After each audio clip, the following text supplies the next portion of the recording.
বেশ কয়েকদিন যাবৎ দেখতেছি ঢাকা সিটি কর্পোরেশনের মেয়র হিসেবে ইশরাক হোসেনকে ক্ষমতায় হস্তান্তরের জন্য সরকারের বিরুদ্ধে তীব্র আন্দোলন গড়ে তুলেছে বিএনপি নেতাকর্মীরা।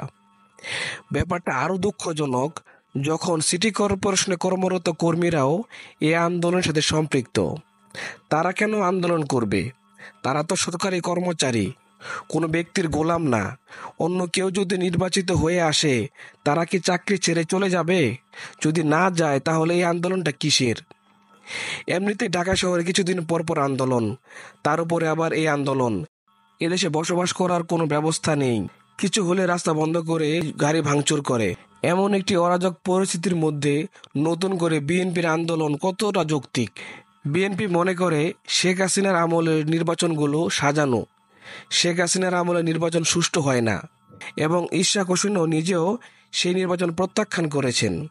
এখন তিনি সে নির্বাচনে নির্বাচিত হয়ে মেয়র হতে চান। কিছু হলে রাস্তা বন্ধ করে গাড়ি ভাঙচুর। কি মধু আছে ওই চেয়ারে?